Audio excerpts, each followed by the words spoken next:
You know what you're listening to? Is that a trick question?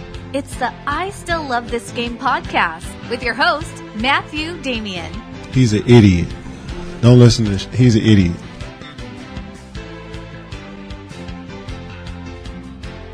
Hello and welcome to episode 49 of the I Still Love This Game podcast. We're up to day 11 of the NBA playoffs, and with that we're heading towards the tail end of the first round playoff series. So we had three massive games today, and we're going to start with Boston and Milwaukee. And with the series tied at 2 games apiece, you could expect a very close game. And early on, that's exactly what we got. Boston seemed intent on not letting Giannis get comfortable in the offense. The Bucks, on the other hand, were riding a wave of confidence after games 3 and 4, which of course they won to level the series up. What we could have been excused for was underestimating the impact that Marcus Smart had. Now, of course, Smart returned from an injury, and he was a significant factor off the bench. Boston's defense went to a completely different level with him on the floor, and his energy levels helped the Celtics establish a big lead in the first half.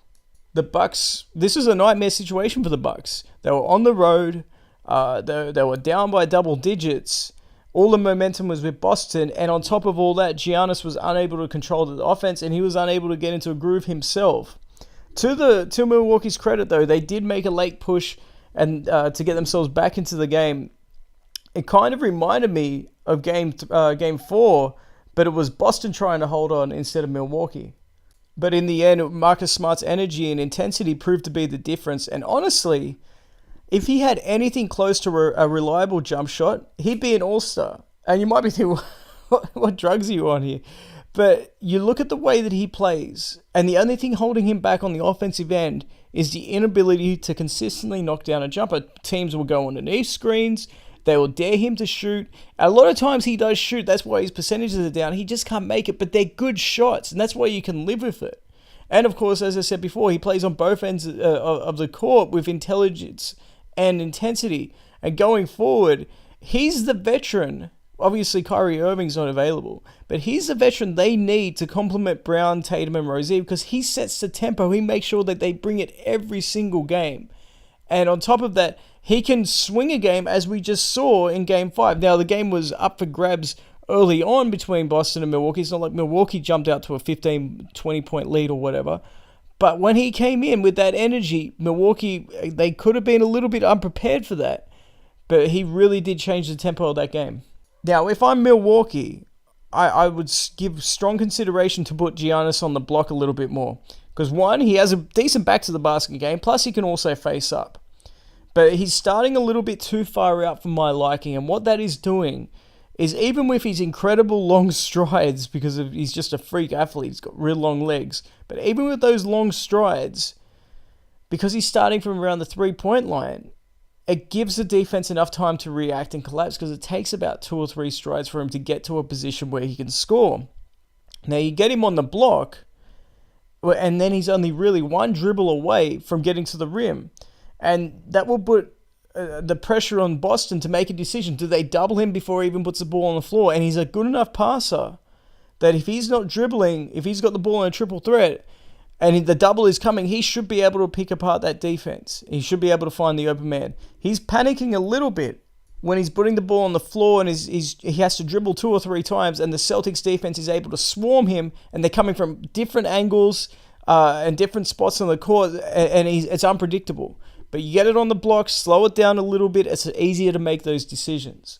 But beyond that, don't expect a whole lot of changes from either team. We're now into Game 6, and we're probably going to get a Game 7 out of this series. So we're probably seeing both teams really play their hands. It's now up to the talent who can execute down the stretch, and it's been incredibly close. So there's going to be a wild ride the next 2 games. Boston was very close to winning Game 4, and we've seen the Bucks in a couple of games, Game 1 and Game 5 that we just saw, with a chance of actually winning in Boston. So this series could go either way, but you've got to like Boston's chances just because they've got 2 opportunities to win. And I do want to emphasis on want to talk about the potential Philly-Boston matchup in the second round, but this series is very much alive. So I will hold off that for now, but believe me, I am chomping at the bit to talk about that series. But instead, we're going to talk about Philly and Miami Game 5. And this was always going to be an interesting contest, because how would Miami respond after dropping both games 3 and 4 on their home court? Likewise, how would Philly be able to handle a closeout situation at home? It's a lot of pressure for them, as expectations are high, and Miami came in with very little pressure from outside of themselves. The first half was a defensive grind, and Miami seemed to be imposing their will as they went into the halftime tied. They would have been ecstatic that they were tied at halftime, and it was only 46 points all at halftime. They were right there. And that's exactly the situation you want to find yourself in up against a young team and an experienced team, although they are embracing and handling the pressure very well of the playoffs. But you want to apply as much pressure as possible so they're not in a situation where they can just steamroll over the top of you, which is exactly what we started to see develop in the second half. And Philly started to break free and establish a double-digit lead. It looked as if the 76ers were on the verge of blowing this game right open. Miami did do a good job of just grinding away, and they found themselves right back in the game midway through the fourth quarter. Honestly, though, Philly seemed to be on the back foot as Miami made their run, and the Heat had multiple opportunities to cut further into the lead, but they just didn't go down. Open threes and things of that nature, offensive rebounds and kicking out the threes, so second chance opportunities. So if you're looking for areas for Philadelphia to improve as they progress, it wasn't the fact that they met the challenge head on, they just dodged bullets. And if Philly was playing a more talented team like Boston or even Milwaukee, they might not be so lucky in those situations. But at the end of the day, they survived, and this is the first series win for Philly since 2012. But let's put that into a little bit of perspective. That series they won in 2012, they were the number 8 seed. They barely made the playoffs. That was during the lockout year. So they were the 8th seed. They went up against the number 1 seeded Chicago Bulls, and that's when Derrick Rose blew out his knee the very first time.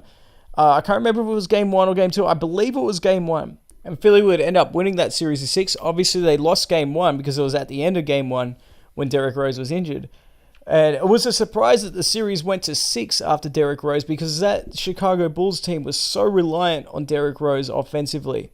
I believe Luol Deng was their second leading scorer, but he wasn't even really their second option. Derrick Rose was maybe the first, second, third, and fourth option. And what I mean by that is you just put him in different areas of the court and allow him to operate. So obviously him, ISO is maybe the number 1 option. Him in a high screen is the second option. Him facing up from different elbows or foul line extended is a different option, and him getting to the front of the rim is probably their fourth option. And then after that, you go to Luol Deng. So when you lose your first 4 options on offense, at least in the half court, you can tell why. You can see why Philly was able to take advantage of that and win that series. And then, of course, they were bounced by the 2012 Boston Celtics in the second round. But that Celtics team was so old. Rondo was in his prime, but Pierce was over the hill. That was Ray Allen's last year. Kevin Garnett was a shell of himself. Jeff Green had some good moments for them, actually. And we're seeing him now in Cleveland do likewise in Game 4 at least. So that was Philly's last playoff win. But once again, asterisk to it, because Derrick Rose got injured. It wasn't a genuine victory. For the last genuine, legitimate victory that they had in the playoffs, you have to go back to 2003. And they beat, and the Allen Iverson-led Philadelphia 76ers took out, get this, they beat the Baron Davis-led New Orleans Hornets. I will say that again. Baron Davis-led New Orleans Hornets. A lot of people forget that Baron Davis was actually on that Hornets team. And that's how far back you've got to go. And to also keep it in perspective, I'm going to be talking about Dwayne Wade in a bit, and the wonderful career he had. Dwayne Wade wasn't even in the NBA then. That's how long ago this was, and it feels like an absolute eternity. LeBron wasn't in the NBA. Carmelo wasn't in the NBA.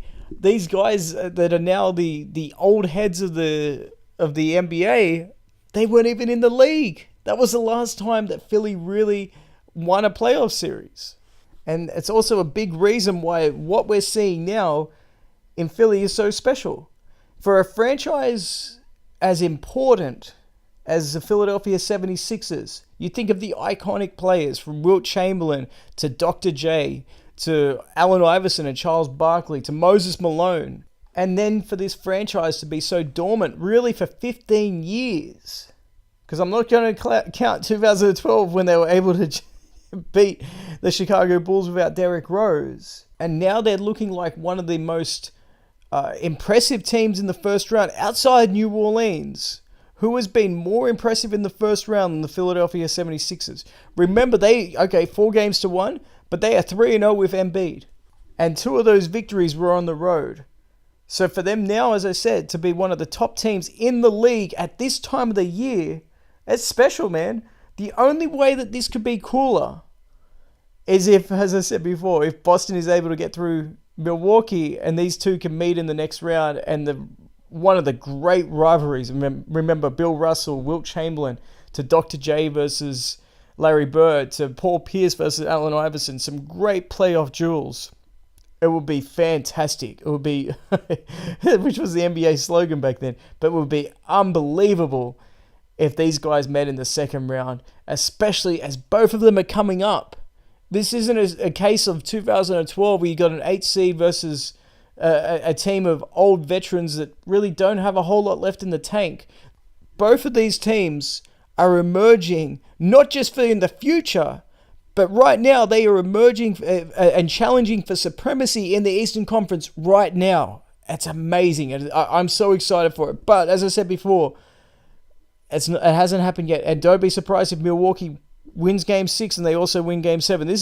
Boston is by no stretch of the imagination are they out of the woods yet in that series. So let's not get ahead of ourselves. As much as I want to, let's just not. And of course, we can't look ahead when we've got the Spurs versus Warriors.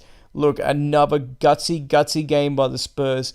And the Warriors, they looked incredibly vulnerable against a severely undermanned Spurs team. And I know what you're thinking. Well, hold on a second. The Warriors, they didn't have Steph Curry. Well, yes, they still had 3 All-Stars.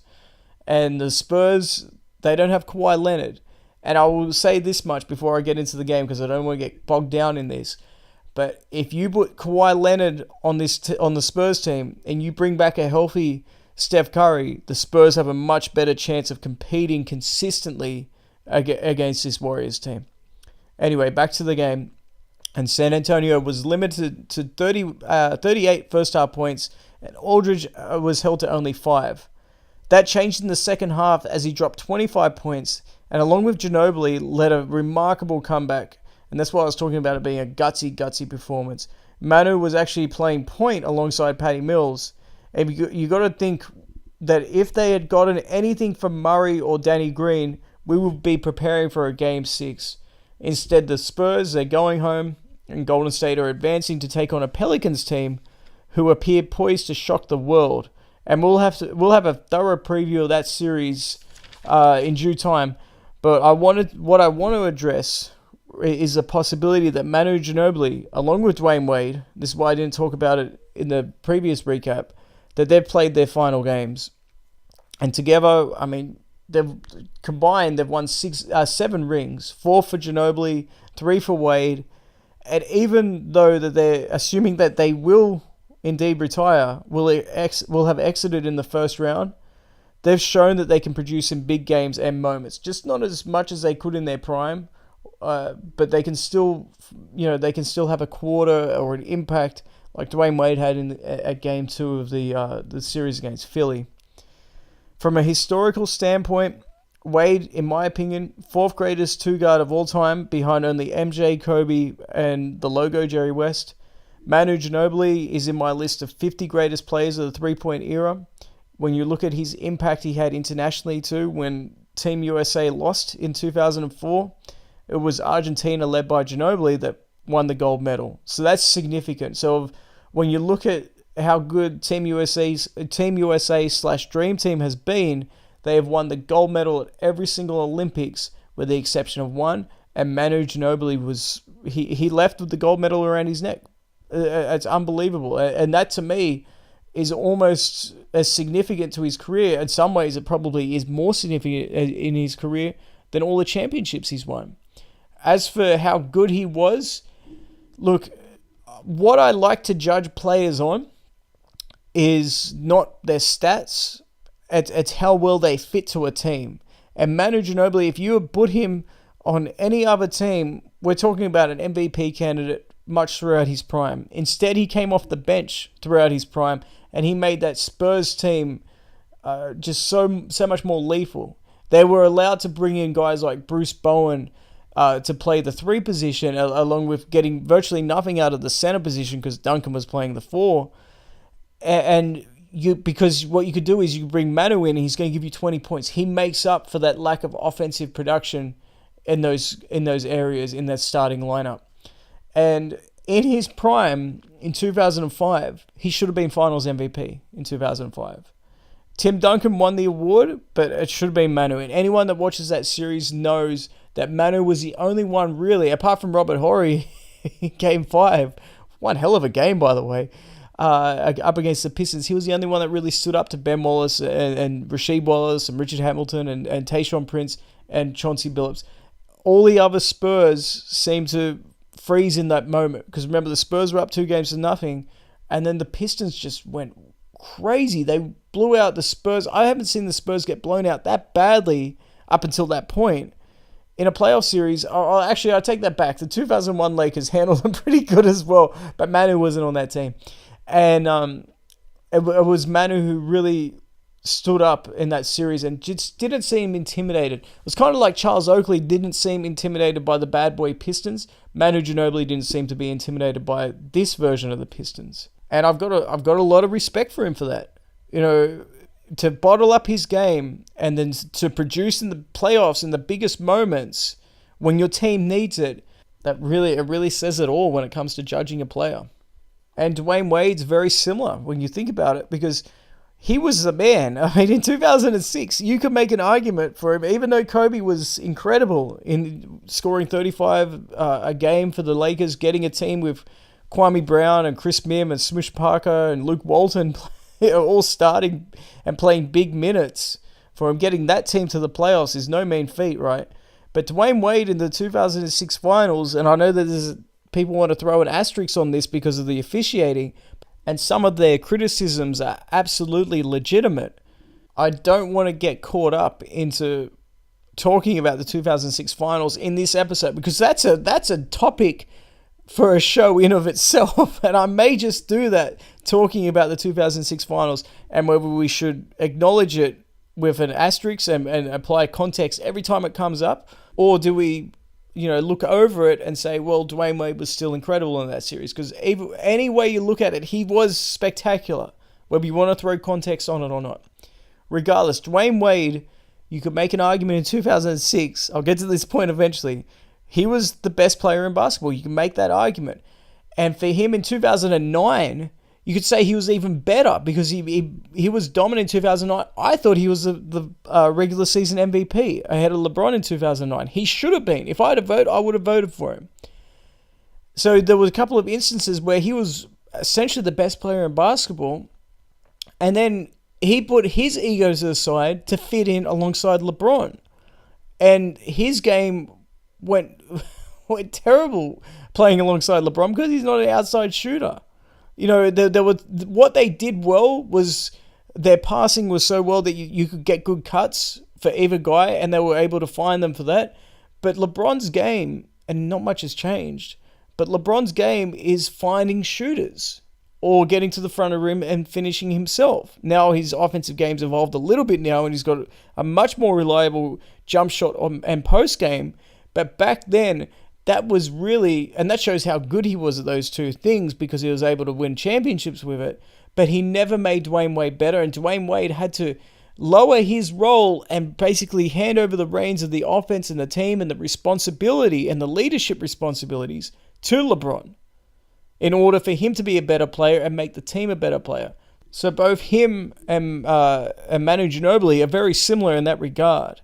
Where the differences lie right now is the state of the franchises that they will leave Miami and San Antonio if they are to both retire. And Miami is in a much better spot right now than what San Antonio is. Because if Manu leaves, you got to assume that Parker's out as well. Parker played horribly this season in this series. Who knows what's going to happen with Kawhi Leonard? My money is on him. He's already played his final game for the Spurs. So what they can get back for him, I don't think they're going to get a whole lot of assets. I don't think they're looking for a whole lot of assets that can help them immediately. They've got to rebuild. That brings into questions whether Popovich will want to return. Does he want to rebuild? There's no guarantees or realistic guarantees or expectations that it will be a short rebuild. Very few teams are able to go from a dynasty to reloading that quickly. Even teams like the Lakers, who always seem to be able to rebuild rather quickly. I mean, they were able to do it relatively quickly from 2002 to 2009 when they kept Kobe all that time. But that's still 7 years, and they have one of the greatest players of all time to rebuild around. And as much as I like him and how hard he's played this season and this series, LaMarcus Aldridge is not Kobe Bryant. And even if it takes them 7 years, which is almost like best case scenario for them, if it takes 7 years, LaMarcus Aldridge is going to be approaching 40 by the time they get back into championship contention. They're going to be looking for pieces to build for the future. And there's a very good chance that Greg Popovich, we've seen the last of Greg Popovich as a head coach of the San Antonio Spurs as well. And if that's the case, obviously Kawhi Leonard has a new location. But what do they do with Aldridge then? What good is it having one all-star player like Aldridge with a team that really can't even compete for the playoffs? They're probably going to look to trade him. And just to connect this to a couple of podcast episodes ago that I had where I was talking about what does Portland do, is it possible that we see him traded back to Portland? I mean, I wouldn't put my money on it, but surely they'd have to be somewhat interested because he would be a perfect fit to go back to play alongside Damian Lillard. Obviously, he's not the number one option, but you put him in that role where he would be absolutely perfect with his jump shot and his post moves and his passing ability and his ability to rebound and play undersized at the center position. He would be fantastic there. I would love it. I would love it to see him go back to Portland. That's his NBA home. That's where he belongs. The same way Dwayne Wade belongs in Miami and Manu Ginobili will always belong in San Antonio. In my opinion, LaMarcus Aldridge belongs in Portland. And I think really that's why I'm so at peace with Wade and Manu potentially walking away, is they're walking away for their teams, for the franchises, the teams that they're connected with. It's not Patrick Ewing retiring with the Orlando Magic. It's not Karl Malone retiring with the Los Angeles Lakers. It's not Paul Pierce retiring with the Los Angeles Clippers. These players are synonymous with their franchises. Dwayne Wade is synonymous with the Miami Heat, and Manu is synonymous with the San Antonio Spurs, at least in the NBA level. He's also synonymous with Argentinian basketball, obviously, as well. And if they do walk away, they are both of them are surefire first ballot Hall of Famers, and their careers will be absolutely celebrated. And they rightly so. These were some real terrific eras in the NBA. Now let's look ahead to tomorrow's games. We have 4 series tied at 2-2, so we have 4 pivotal game 5s. Amazing, isn't it? I've got Raptors beating the Wizards, Cavs beating the Pacers, the Rockets eliminate the Timberwolves, so we've got the home team winning in all of them so far. And then, of course, we have the Thunder versus the Jazz. Now, I messed up before I said that we have all 4 games at 2-2. No, the Jazz are up 3-1. This is an elimination game. And you would think that the other series I would be paying a lot more close attention to, because you would think 2-2 series are on a knife's edge. But to me, there is so much more in this series than just, and in this game 5 coming up, than a single elimination game, which is, is huge in of itself. So when you think about it, there's actually more on the line than the fact that the Thunder could go home. So I want to talk about this a little bit more before I let you go. And I think Westbrook responds and delivers in, quite honestly, the biggest game of his career since Game 6 of the 2016 Conference Finals. Now, that feels like an eternity ago, but it hasn't even been 2 years. But you just think about how the NBA has changed since then. And wow. One thing Oklahoma has to do, and I was thinking about this, is they have to have more activity off the ball. And what you'll see a lot of times, that they'll run a screen, or they'll get Paul George or Westbrook will begin to attack with the ball, and they'll either get to their mid-range or they'll get to wherever they want to go. But there's far too many players just standing still. And that allows the Utah defense to really zone up and pay attention to the ball handler without any genuine concern for the guy they're actually guarding. The players away from the ball for Oklahoma, they have to force their defenders to react to them.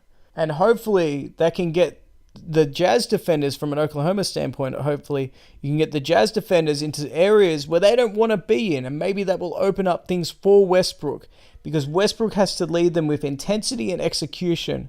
And honestly, it's going to be fascinating to watch how this Game 5 plays out.